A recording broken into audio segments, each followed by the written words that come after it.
الحمد لله رب العالمين والصلاة والسلام على سيد المرسلين وعلى آله وصحبه أجمعين أما بعد সম্মানিত উপস্থিতি, আমি আপনাদের সম্মুখে ঈমানের 6টি আরকান নিয়ে আলোচনা করব।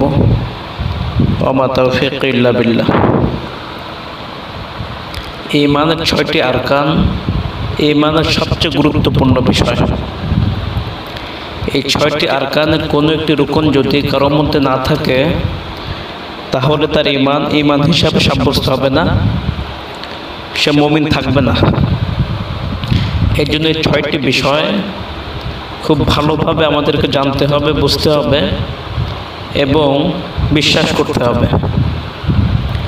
এবং এই 6টি রুকন বা 6টি বিষয় যার যত শক্তিশালী বা মজবুতির সাথে বিশ্বাস থাকবে, সে তত বড় মুমিন।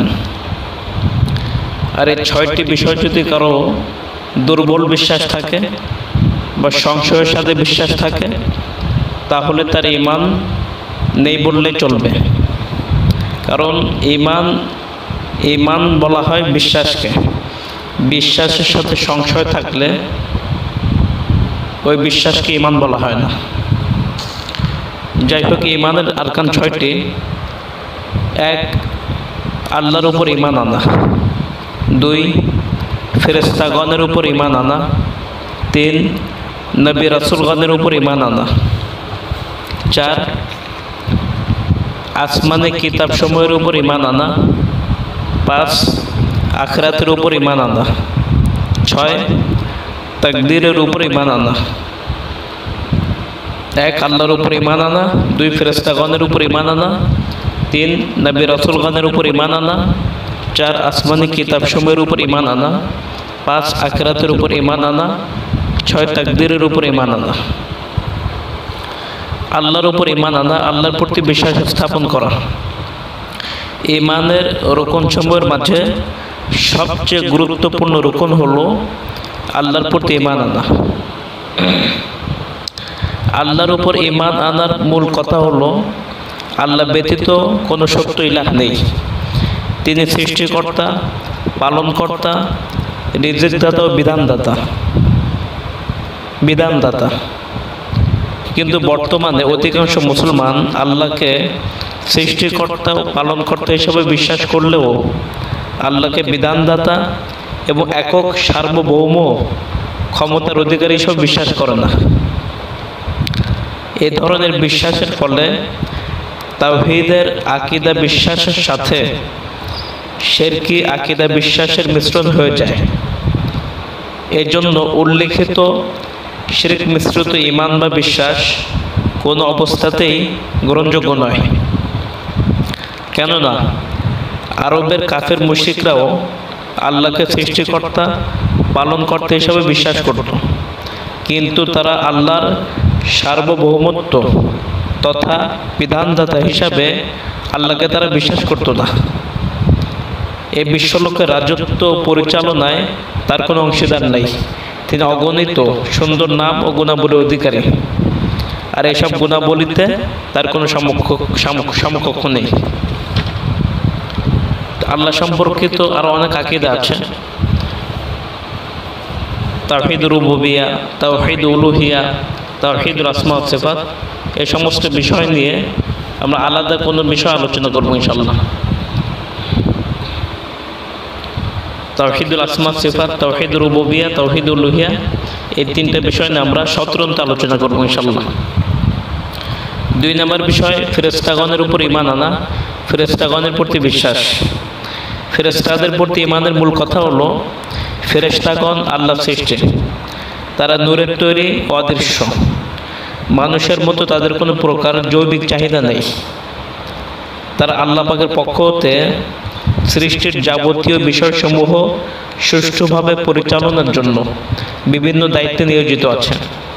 তারা সদা সর্বদা আল্লাহ পাকের তাসবিহ পাঠে মগ্ন থাকে এবং আল্লাহ পাকের হুকুম পালনে নিজেদের সার্বক্ষণিক প্রস্তুত রাখাই হলো তাদের মূল কাজ। কোনো অবস্থাতেই তারা আল্লাহর হুকুম অমান্য করে না। ফেরেশতাগণ আল্লাহর সম্মানিত বান্দা, সুতরাং তাদের প্রতি আমাদের সম্মান প্রদর্শন করা আবশ্যক, কর্তব্য। তাদের ব্যাপারে আমাদের অবশ্যই ভালো মন্তব্য করতে হবে। তাই বলে আমরা তাদেরকে মাবুদ বা উপাস্যের পর্যায়ে নিয়ে যেতে পারি না, বা তাদেরকে আল্লাহর পুত্র কিংবা কন্যা সাব্যস্ত করতে পারি না, যেমনটি অনেক অমুসলিমরা ধারণা পোষণ করে থাকে। 3, আসমানি গ্রন্থসমূহের উপর বিশ্বাস করা, আসমানি কিতাবসমূহের উপর বিশ্বাস করা। আল্লাহ সুবহানাহু ওয়া তাআলা যুগে যুগে রাসূলগণের নিকট কিতাব নাযিল করেছেন, যেন তারা মানুষের নিকট সেগুলো ব্যাখ্যা সহ বর্ণনা করে। এসব গ্রন্থ মূলত আল্লাহ তাআলার বাণী সমষ্টি। এর মধ্যে উল্লেখযোগ্য হলো ইব্রাহিম আলাইহিস সালামের সহিফা সমূহ, মুসা আলাইহিস সালামের উপর নাযিলকৃত কিতাব তাওরাত, দাউদ আলাইহিস সালামের উপর নাযিলকৃত গ্রন্থ জবুর, ঈসা আলাইহিস সালামের নিকট নাযিলকৃত গ্রন্থ ইনজিল এবং সর্বশেষ নবী মুহাম্মদ সাল্লাল্লাহু আলাইহি ওয়াসাল্লামের নিকট নাযিলকৃত কিতাব আল কোরআন। খ্রিস্টানরা তাদের ধর্মীয় গ্রন্থ ইনজিলের মধ্যে পরিবর্ধন করেছে, কিন্তু মহাগ্রন্থ আল কোরআন যেহেতু সর্বশেষ নাজিলকৃত আসমানি গ্রন্থ, তাই আল্লাহ তাআলা তাকে পরিবর্ধনের হাত থেকে রক্ষা করার দায়িত্ব নিজে গ্রহণ করছেন। এই কোরআন পূর্ববর্তী সকল কিতাবকে সত্যায়ন করে এবং সেগুলো সংরক্ষক। অতএব পূর্বের আসমানি কিতাবে যে বিষয়ের উল্লেখ করা হোক না কেন, তা যদি কোরআনের বিপরীত হয়, তবে নিশ্চিতভাবে ধরে নিতে হবে সেটা বিকৃত এবং পরিবর্তনের শিকার। 4 নম্বর বিষয় নবী রাসূলগণের উপর বিশ্বাস করা। আমরা বিশ্বাস করি মানব জাতিকে সঠিক পথের দিশা দেওয়ার জন্য এবং তাদের নিকট রিসালাতের বাণী পৌঁছে দেওয়ার মহান দায়িত্ব দিয়ে আল্লাহ তাআলা মানুষের মধ্য থেকে কতিপয় নবী ও রাসূল নির্বাচিত করেছেন, আর রাসূলগণের নিকট শরীয়ত অবতীর্ণ করেছেন যেন তারা মানুষের নিকট পৌঁছে দেয় এবং তাদেরকে যেন সঠিক পথের দিশা দান করে। সে সকল মানুষের মধ্যে অন্যতম হলেন নূহ আলাইহিস সালাম, ইব্রাহিম আলাইহিস সালাম, মুসা আলাইহিস সালাম, ঈসা আলাইহিস সালাম এবং মুহাম্মদ সাল্লাল্লাহু আলাইহি ওয়াসাল্লাম। ইসলাম গ্রহণ করার অর্থ এই নয় যে মুসা, ঈসা এবং অন্যান্য নবী রাসূলগণকে অস্বীকার করতে হবে, বরং পূর্ববর্তী সকল নবী ও রাসূলের উপর বিশ্বাস স্থাপন করা আমাদের ঈমানের মৌলিক দাবি। আল্লাহ তাআলা কুরআনুল কারীমে 25 জন নবী ও রাসূলের নাম উল্লেখ করেছেন। তাদের সকলের উপর এবং তাদের নিকট অবতীর্ণ গ্রন্থের প্রতি সমানভাবে বিশ্বাস স্থাপন করতে হবে এবং এটা আল্লাহ পাকের পক্ষ থেকে আমাদের উপর আদেশ। সুতরাং কোনো মুসলমান যদি কোনো নবীকে অস্বীকার করে, অবিশ্বাস করে, তাহলে সে আর মুমিন থাকবে না, ঈমান থেকে বের হয়ে যাবে। ঈমানের আরেকটি গুরুত্বপূর্ণ রুকন হলো আখিরাতের প্রতি বিশ্বাস স্থাপন করা। আমরা বিশ্বাস করি এই পৃথিবীতে বেঁচে থাকার জন্য আল্লাহ তাআলা যে সময়সীমা নির্ধারণ করে রেখেছেন তা শেষ হয়ে গেলে শুরু হবে আর এক নতুন একটা জীবন। আল্লাহ তাআলা একজন ফেরেশতাকে সিংহায় ফুঁক দেওয়ার নির্দেশ দিয়েছেন। তিনি তাতে ফু দেবেন। এই ফু দেওয়ার সাথে সাথে সব মানুষ কবর থেকে উঠে দাঁড়াবে। অতঃপর আল্লাহ তাআলা তাদেরকে দুনিয়ায় কি কাজ করেছে তার হিসাব নিকাশের জন্য হাশরের ময়দানে একত্র করবেন। যারা দুনিয়ায় আল্লাহর উপর ঈমান এনেছিল, তারা রাসূলকে অনুসরণ করেছিল, আমল সালেহ করেছিল, তাদেরকে পুরস্কার হিসেবে জান্নাত দান করবেন। সেখানে তারা অনন্তকাল মহা আনন্দ ও অনাবিল সুখ স্বাচ্ছন্দ্যে জীবনযাপন করবে।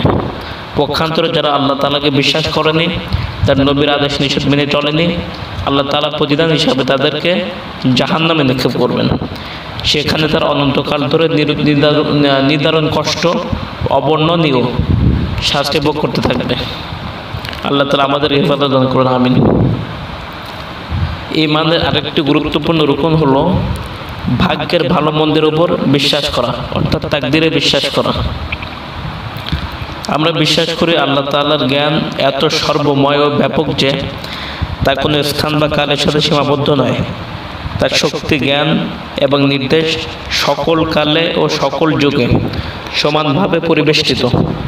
প্রতিটি বিষয় অত্যন্ত প্রজ্ঞা ও হিকমতের সাথে যথোপযুক্তভাবে সৃষ্টি করেছেন। এই বিষয়টি আমাদের মনে ও মগজে দৃঢ়ভাবে স্থাপিত হলে আল্লাহ তাআলার যাবতীয় কাজ পরিপূর্ণ ঈমান সহকারে অবশ্যই আমাদেরকে গ্রহণ করতে হবে। যদিও আমরা তার মূল রহস্য পরিপূর্ণভাবে উপলব্ধি করতে পারি না অথবা ধারণা করি যে এটি আমাদের স্বার্থের অনুকূলে নয়, এরপরও তাকদীরের সমস্ত বিষয় আমাদেরকে বিশ্বাস করতেই হবে। কোনো বিষয় যদি আমাদের কাছে অবিশ্বাস হয়, অস্পষ্ট হয় বা এর উপর আমরা দৃঢ় থাকি, তাহলে আমাদের ঈমান নষ্ট হয়ে যাবে। আল্লাহ তাআলা আমাদের সকলকে ঈমানের মৌলিক 6টি বিষয় খুব ভালোভাবে বোঝার এবং বিশ্বাস করার তৌফিক দান করুন। আমিন। ওয়া মা আলাইনা ইল্লাল বালাগ।